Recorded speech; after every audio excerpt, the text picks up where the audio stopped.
Cas type numéro 3. Alors, une personne est venue avec une sensation de présence dans le dos et des hallucinations. Personne qui voit des toiles d'araignée un peu partout. Quand on s'est attardé sur ces symptômes-là, on s'est aperçu qu'il avait fréquenté une sorcière qu'il sollicitait et qu'il s'est opposé à elle. D'une opposition qui a généré justement la colère de la sorcière. La colère de la sorcière. Donc c'est pas la colère d'une personne lambda. C'est une sorcière, donc elle a déjà des démons, etc. Donc attends. Donc elle va sorcellerie tous les jours. Tac, tac, tac, tac. Parce qu'un être normal, il peut vous en vouloir une fois et vous oublier. Bien que c'est vrai que les rainers, des fois, pour le cas juste avant, ça fait 6 ans que la personne est affectée par ce symptôme-là de crispation d'époux, de recherche, de focaliser sur le détail, donc d'embrouille à répétition. Et ça fait 6 ans que la belle-sœur espionne pour savoir où ils en sont, comment ils font, quels sont leurs projets, toujours indirectement. Vous savez, la négativité d'un rainer ou d'une raineuse. 6 ans ils ont écho du fait que ces personnes-là posent toujours des questions. Qu'est-ce qu'ils font, quels sont leurs projets, etc. Subhanallah. Imaginez ces gens-là, leur bonheur est conditionné à votre souffrance. Ce ne sont pas des diables, ces gens-là?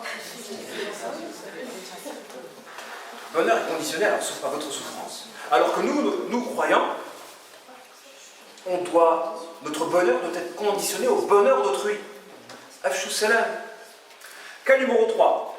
Donc la cause, c'est l'animosité d'une sorcière. La force. Donc elle va générer un ensorcellement qui vont déboucher sur des sensations étranges, des hallucinations, des visions étranges. Mais alhamdoulilah, cette personne n'a pas spécialement d'exutoire négatif puisqu'elle travaille, elle a une vie de famille et elle s'accroche moyennant une cadence de vie. Donc heureusement que la personne n'a pas un exutoire négatif parce que c'est ça qui permet de contrecarrer. Mais comme elle n'attaque pas à la source du mal, les symptômes restent. Donc il s'auto-équilibre.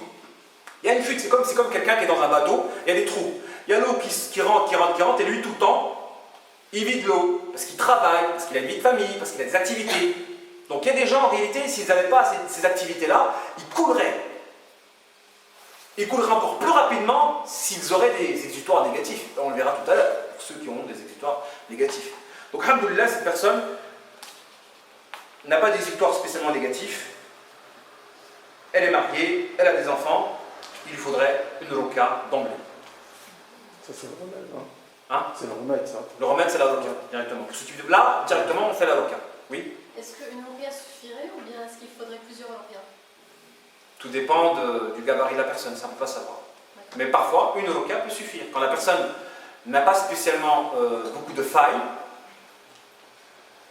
et qu'elle n'a pas d'exutoire négatif, au contraire des exutoires positifs, une roka suffit.